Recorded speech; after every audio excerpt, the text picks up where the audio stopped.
అంటే సాతాను ప్రపంచంలో అందరికంటే చాలా తెలివైనోడు, చాలా తంత్రగుట్టు అని చెప్పాలి. వాడు కుయుక్తి ఎవరికి అర్థం కాదు.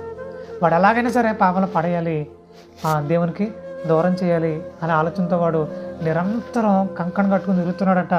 పేతురు రాసిన మొదటి పత్రిక 5వ అధ్యాయం 8వ వచనంలో కూడా అంటాడు, మీ విరోధైన అపవాది గర్జించు సింహం వల్ల తిరుగుతున్నాడట.